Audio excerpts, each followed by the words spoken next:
अंधकार हो गया कौशल्य। स्वामी, अंधकार हो गया तो क्या प्रकाश जलवा दूं? दीपक जला करके प्रकाश करवा दूं? दीपक जलाने से प्रकाश नहीं आएगा कौशल्य, क्योंकि जब तक दीपक ही चला गया, मेरा दीपक जलाने वाला पुत्र ही चला गया, तब तो संत के जीवन में जब तक पुत्र नहीं आएगा प्रकाश नहीं लौटेगा कौशल्य। परंतु इतना समय बीत गया, हमने कहा था सुमन 14 दिन तक हमारे पुत्रों को वन भ्रमण करा के ले आओ। 14 दिन पूर्ण हो गए, संध्या हो गई। चिंता न करिए, क्या मेरा पुत्र लौट आएगा? आएगा, अवश्य आएगा। आर्यवंश आपकी किसी भी आज्ञा का अनुपालन नहीं किया तो इस राम सने पुण्य कहे राम लखन बैले। हाँ लक्ष्मण, सीता, इस समय तुम कहाँ है? अभी सुमन भी वापस नहीं आया। जय जीव कही कीन उदंड प्रणाम, सुनत उठो दाकुलपति कासुमात्र कहना। महाराज प्रणाम।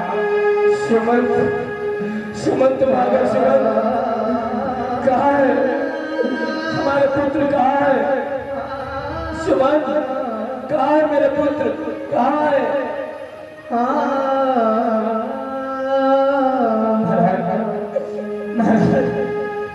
आप मुझे क्षमा करें, आप मुझे दंड दीजिए महाराज।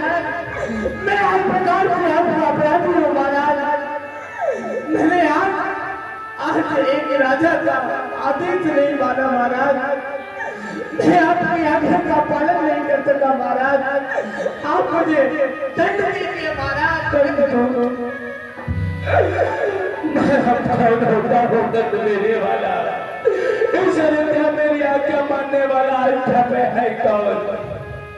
सुमन, सुमन, मेरे बच्चे को कहाँ छोड़ा? मेरे बच्चे को कहाँ छोड़ा? कहाँ छोड़ा?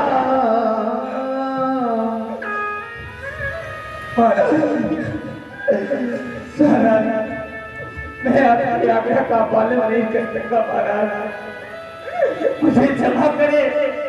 भला मैं छोड़ने वाला कौन होता हूँ जो राम लक्ष्मण को छोड़ करके चलाओ? अरे मैंने उन्हें नहीं छोड़ा, बल्कि वो मुझे छोड़ करके चले गए महाराज। छोड़ा संक्षेप में सारी कथा बताई। इस समय तुम नहीं कहते हो, तो सबके प्राण तो नहीं है। राम जानता था तो अपने पिता को सत्यवादी बनाने के लिए ही मुक्ति अपनाएगा। तूने भी मेरी आज्ञा नहीं मानी।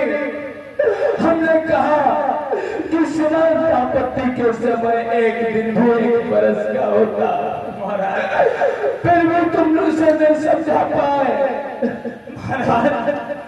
मैंने हर एक प्रकार से आपको समझाने का प्रयास किया, परंतु उन्होंने कहा ये कोई आपत्ति नहीं है, मैं पिता की आज्ञा मान करके बन जा रहा हूँ। 14 वर्षों के लिए चले गए।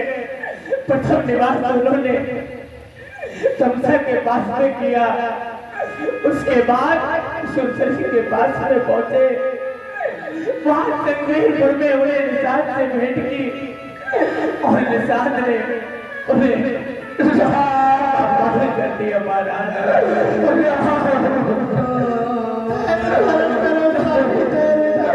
अभी सरकार में मेरी मानने वाला कहा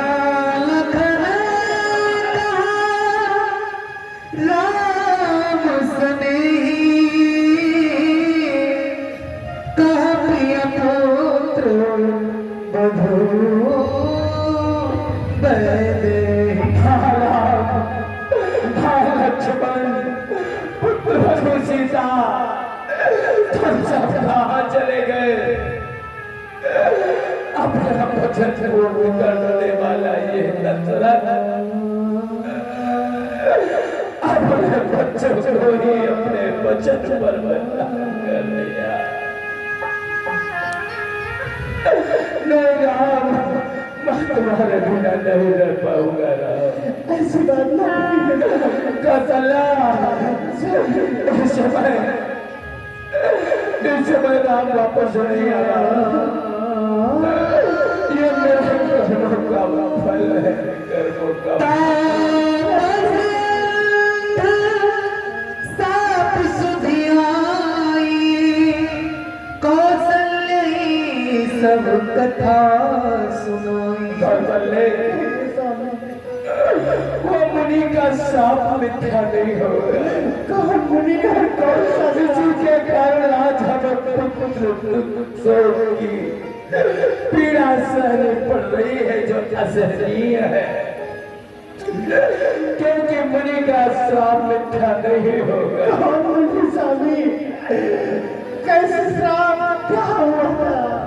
कौशल्य, जब हमारा तुम्हारा विवाह नहीं हुआ था, जब हम इस अयोध्या के युवराज थे, हम सब वेदी विद्या बाण का संधान करना जानते थे।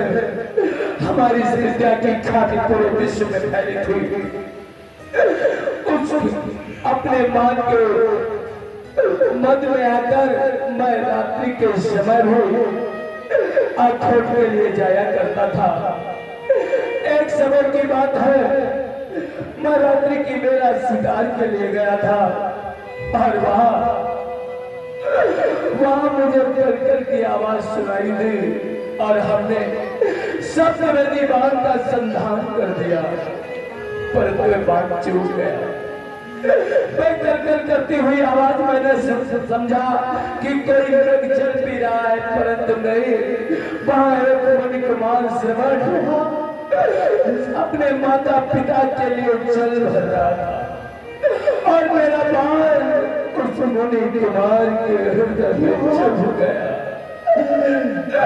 मेरे पांव से मुनि कुमार श्रवण की हत्या हो गई, परंतु एक बाण से हत्याएं नहीं हुई, 3 हत्याएं हुई। वो कैसे? वो उस मुनि कुमार की माता और पिता, क्योंकि उसके माता पिता अंधे थे, ऋषि शास्त्रों और उसकी पत्नी गर्भवती साध्वी दोनों नेत्रहीन थे। जिस समय मुनि कुमार श्रवण बन रहा था, मैंने उनसे क्षमा यात्रा की, तो उसने यही कहा कि राजन,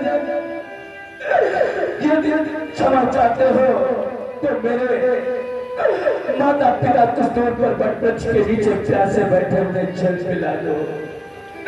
तुम्हें ब्रह्म हत्या नहीं लगेगी, क्योंकि मैं ब्राह्मण नहीं हूँ। तो मैं उनके माता पिता के पास गया, चल दिया, परंतु वह ज्ञानी पुरुष मेरी आहट से ही पहचान गए। उसने कहा, कौन है? मेरा पुत्र नहीं हो सकता। मैं झूठ कैसे बोलता रानी, कैसे बोलता? मैंने उन्हें स्पष्ट रूप से सब बता दिया और जैसे मुझे पता चला, उस गुरु ने मुझे साथ दिया था कि पापी, आज मैं अपने पुत्र वियोग में तड़प तड़प कर मर रहा हूँ। इसी प्रकार से तू भी तड़प तड़प कर मरेगा।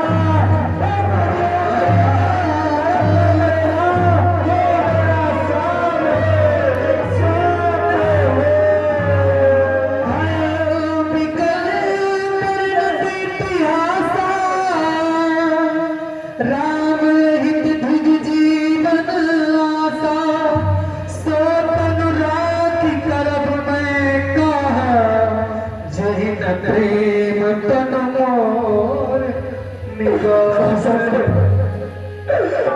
उसने कहा कि तू पुत्र वियोग में तड़प तड़प कर मरेगा। उसके पश्चात उस मुनि ने अपने प्राण त्याग दिए। जो अपराध आपसे हुआ है वो जानबूझ के नहीं हुआ। उसके बाद उसकी पत्नी ने कहा, अरे पापी, आज मेरे पुत्र की लाश पड़ी है और मेरे पति का सौंपड़ा कोई अग्नि देने वाला नहीं है। जा, तेरी भी मृत्यु होगी, मुझे भी अग्नि देने वाला कोई नहीं होगा। और आज वो दिन आ गया कौशल्य, क्योंकि मेरे चार पुत्र होते हुए दो वन में है, दो ननिहाल में, मुझे अग्नि देने वाला अयोध्या में कोई नहीं है। इसलिए आज साहब कार्य करना होगा, क्योंकि कर्मों का लेकर उठता नहीं है।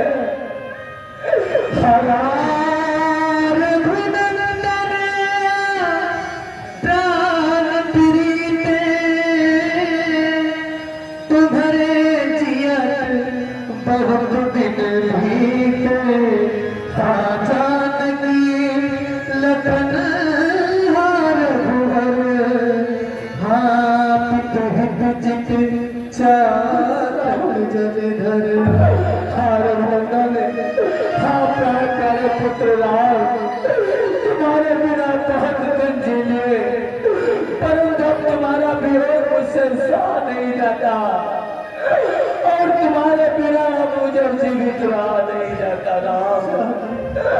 हाँ पुत्र बनो सीता, हाँ लक्ष्मण, हाँ राम, तुम सबने मेरे वचन का पालन किया, परंतु मिथ्या वचन जो हमने कर दिया। महाराज जनक राम के शहर पर वचन दिया था उनकी पुत्री सीता राजरानी बनेगी। अब तो मैं पूरे राज के मुख दिखाने योग्य ही नहीं रहा।